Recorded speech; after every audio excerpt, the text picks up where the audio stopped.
Hi my loves, in today's video we will going to talk about pampaswerte ngayong 2025 with the year of the wood snake. Before tayo mag-start, I would like to invite you to visit our shop. Meron po tayong mga ganitong klaseng Lucky Charms and marami pang iba. So yung pong ating link ay nandyan lang sa ating description box. Okay, so ang year of the wooden snake ay ang taon kung saan nakafocus sa pag-start ng new life cycle or new 12 life cycle with opportunities with good fortune, especially in arts or any creative works. Dahil ang taon na to ay nakafocus sa creative interest, ito ang taon na ma-unlock mo na ang good fortune kung precise, cool-headed, creative, logical, and perseverance kung iyon ang magiging gawi ng iyong pamumuhay this year. Relationship din ang isa sa mga focus ng Wood Snake 2025. Finding right connection, bonding with lots of people, networking, interacting with lots of people, something like that.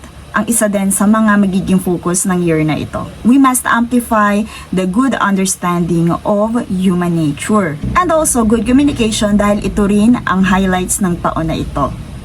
So narito ang mga pampaswerte and effective na Lucky Charms or yung mas magiging effective na Lucky Charms for the year 2025 Wood Snake. First, this wood snake stands for springtime. Ang kulay na naka-incorporate dito sa springtime ay pwede natin sabihin yung mga vibe na merong yellow, merong lavender, merong orange, green, and brown. So, springtime vibe siya. Kaya naman, yung mga nabanggit kong yun, ang ilan sa mga pwede natin i-consider na masuswerteng kulay. So, dagdagan pa natin ang mga cyan blue, and of course, the future dust, or yung may kinalaman sa may pagka-purple blue. And of course, especially brown kasi since na ito ay wood snake. So, ang maswerteng herb na pwede natin i-incorporate dito, walang iba kung hindi ang cinnamon. Because sa paggamit natin ng cinnamon, makikita natin na iyon ay may texture na kahoy. Actually, ito ay kung saan very potent ang paggamit ng cinnamon. Yung mga cinnamon sticks or cinnamon barks and even the powder. Kasi nga, ang gamit natin doon sa herbs na yon is yung mismong trunks niya, yung mismong barks niya, and yung kanyang katawan. Yung pagka-woody na kanyang texture. Yun yung ating ginagamit sa cinnamon. Also, mas magiging potent yung paggamit nito pag ilalagay mo siya sa yung mga manifestation works or yung kagaya na lang pag meron ka mga wishes, and mapag-uusapan natin yan sa ating mga upcoming videos. So, number 1 na natin is yung naka-incorporate nating herbs, which is the cinnamon stick or cinnamon barks. Marami tayong mga available na pwede mapagbilhan nun. Pero yun nga, before tayo mag New Year, dapat ihanda na natin na meron tayong mga ganon na herbs sa pagsalubong natin ng bagong taon. So iyon ay like for example, pwedeng ilagay sa inyong prosperity bowl or kaya naman doon sa mga candles ninyo, sa manifestations candle. Okay? So, palaging tandaan, lagi siya dapat nakasama sa inyong manifestation works or yung mga wishes nyo. So, kung isasama nyo siya, make it sure na iyon ay, sabihin natin, yung mga wish natin nag-positive and iba kasing usapan pag-remove ng mga negative energy. Ibang usapan yon. So, again, pag manifestation works natin to isasama or i-incorporate. The next one naman is lahat na naka-incorporate sa planet ng Jupiter, which stands for expansion, abundance, and prosperity. Okay? So, pwede natin i-harness yung sabihin nating blessings ni Jupiter, lalo na kung nasa ang area siya ng iyong natal chart. Okay? So, like for example, kung ang Jupiter mo ay nandun sa iyong first house, so, lagi, i-expect mo yung blessings na kung saan mag-e-expand yung iyong mismong self. Kasi ang first house is mismong self ang pinag-uusapan doon. So, self-expansion, development, and growth. So, pwede natin incorporate yon dun sa mga parts na kung saan, nasaan si Jupiter. Also, pwede natin gamitin or i-harness ang blessings ni Jupiter dahil ito ay potent ngayong taon. So, like for example na lang is yung paggamit din ng kanyang symbol. So, yung nakikita nyo dyan sa screen, iyon yung kanyang symbol. So, maaari din sa yung mga journal, sa inyong mga law of attraction thing, and also manifestation works, pwede nyo i-incorporate yung symbol na yan, symbol ni Jupiter, na kung saan, kumbaga, hinaharness mo yung energy ni Jupiter for the blessings, okay? Meron ding iba, pwede kang mag-print ng mga symbols ni Jupiter, mismo yung pictures, pwede nyo mong i-display para mas maging welcoming yung year natin for 2025. The next one is crystals. Of course, pinakauna dyan is eto, yung suot natin dito na amethyst. Meron din, kung hindi pa kayo nakakita ng amethyst, ayan, ganyan yung itsura ng amethyst natin. So, ayan yung itsura ng ating amethyst. Napakagandang purple crystals.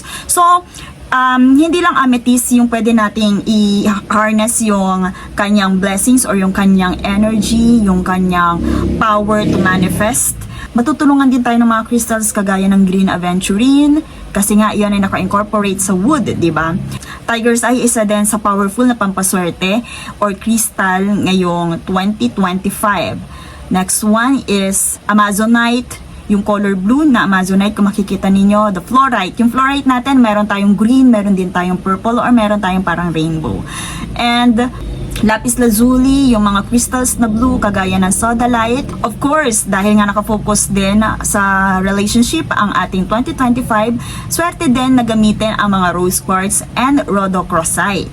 Yung mga may pink shade na crystals and pink tourmaline, orange calcite, and yung mga apricot na shade din ay still maswerte pa rin ngayong taon. Mga crystals for communication kagaya ng apatite.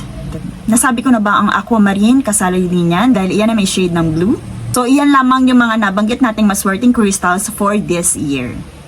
Next naman is yung mga green na charms or lucky charms. Yung mga lucky charms na gawa sa jade na kulay green, kagaya ng mga panghang sa mga pinto, kagaya ng mga lucky petsa, yung may mga greens. Ayan, swerte din yung mga ganyan ngayong taon since na lucky color din, isa din sa mga lucky color natin and lucky crystals is yung mga kulay green. So meron din mga amulets, merong mga home decoration na merong mga green gawa sa green na jade. Yun din ay mga pampaswerte and malakas or potent yung kanilang energy para makapagpaswerte ngayong 2025. Next one naman is yung mga amulets din na naka-incorporate doon sa bronze or kaya naman sa copper. Kung mapapasin natin ng bronze ay syempre kulay brown yan. So yan ay isa din sa mga potent ngayon 2025. And also yung mga copper natin na kumbaga may pagka-rose, metallic rose sa ang kulay para ma-attract ang love at harmony sa inyong bahay. Ang wood snake ay kilala din sa intelligence, wisdom, and charm. Kaya naman ito rin ang time para i-pursue yung mga creative goals mo, yung mga future ideas mo, since na ito din ay nakafocus sa ating creativity and ideals. At ito na lang muna para sa video nito, my loves. Always remember na ang mga ito ay magsisilbing gabay lamang. So, meron ka pa rin freedom kung ano yung mga gusto mong gawin and practices mo for New Year.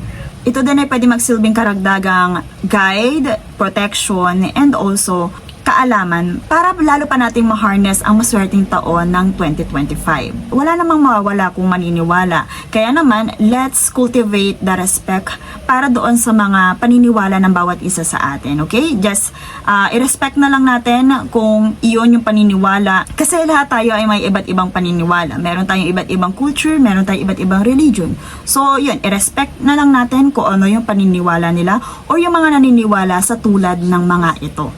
And kung meron kayong mga tanong, just comment down below. Sasagutin natin yan sa ating mga upcoming videos.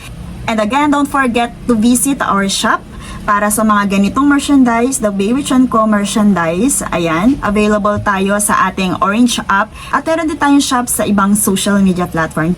Just visit, nandyan lang sa ating description box. And see you in my next one.